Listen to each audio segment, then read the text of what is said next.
Vous savez, pour moi, comme vous le rappeliez, c'est un combat de plus de 10 ans, c'est un combat pour les femmes, et je suis extrêmement honoré aujourd'hui d'être parmi vous, parce qu'on a la chance d'avoir, et je vous en parlerai tout à l'heure, 3 femmes absolument extraordinaires qui vont vous raconter leur combat, pour un monde meilleur. Je voudrais juste commencer en introduction de cette session qui va durer toute la journée en vous rappelant quelques chiffres que vous connaissez bien pour certaines et pour certains d'entre vous, quelques chiffres qui sont terribles aujourd'hui. Aujourd'hui, 3 millions de filles et de femmes sont prisonnières de l'esclavage sexuel.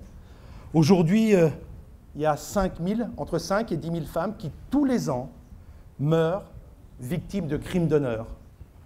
En Inde, une femme est brûlée vive toutes les 2 heures.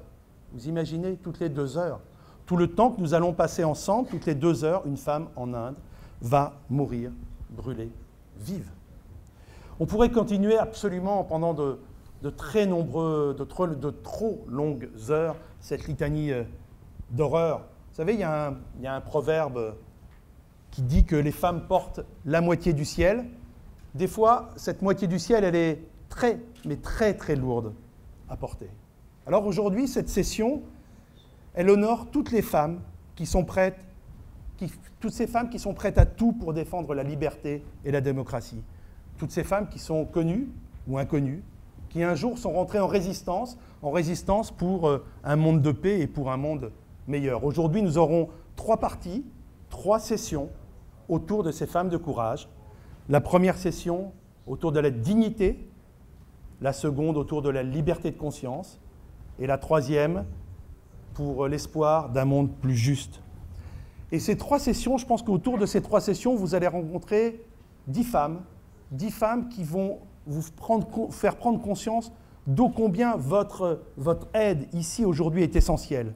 C'est-à-dire qu'aujourd'hui, bien évidemment, vous allez les écouter, vous allez repartir dans vos cœurs avec leurs histoires, avec leurs combats, mais plus que ça, relayez ce qu'elles font. Essayez que par-delà cette pièce, leurs paroles portent au plus grand nombre. Alors, il y a plusieurs façons, bien évidemment, de s'indigner, il y a plusieurs façons de relayer. Moi, vous rappeliez très aimablement tout à l'heure que depuis de nombreuses années, il y en a une que je pratique, qui est les livres. Je crois vraiment qu'on vit mieux quand on lit que quand on ne lit pas. Je crois vraiment qu'un livre permet de faire prendre conscience et de changer des réalités. Tout à l'heure, vous rappeliez le cas de Mukhtar Mai au Pakistan. Anne-Isabelle Tollet, tout à l'heure, vous parlera d'Asia Bibi, toujours dans ce pays du Pakistan, qui est un pays complexe. Mukhtar Mai, il y a quelques années, avait été condamné à être violé par un tribunal. Oui, vous entendez bien, un tribunal a prononcé la sentence de viol qui, bien évidemment, a été exécutée, comme vous l'imaginez, par les mêmes juges de ce tribunal. Alors, le New York Times en avait fait une grande couverture. On a essayé de l'aider. Avec beaucoup d'éditeurs du monde entier, on a publié son livre. Et si je vous raconte cette histoire, c'est que tout simplement, il y a une chose très émouvante. C'est que moi, je suis retourné, je suis allé la voir plusieurs fois au Pakistan. Et quand son livre a été publié, quand elle a été nommée femme de l'année ici aux États-Unis, elle m'a dit « Philippe, avec ce livre, je comprends que mon cas est connu dans le monde entier. Je sais qu'avec ce livre, ça va me donner de l'argent. Et bien cet argent, je ne veux pas le prendre pour moi. Je veux qu'avec cet argent, on bâtisse des écoles au milieu du Pendjab pakistanais, parce que c'est simplement et seulement avec ces écoles que l'on va pouvoir demain créer un monde meilleur, créer un dialogue entre ces jeunes filles et ces jeunes garçons. Bien aujourd'hui, à l'heure où nous parlons, il y a 1000 garçons, il y a 800 filles qui, au départ, ce fut ce combat, au départ ce fut ce livre, et bien, il y a 1000 garçons et 800 filles qui, tous les jours, vont à l'école, et j'espère qu'avec tous ces efforts, demain, le Pakistan, en tout cas cette région du Pakistan, sera un peu plus douce à vivre. Il y a beaucoup des femmes que vous allez entendre tout au long de cette journée ont écrit des livres, ont écrit des textes, leur discours a été relayé dans les journaux. Je ne peux que vous encourager et que vous demander, encore une fois, relayez leurs livres, relayez leurs mots, relayez leurs écrits.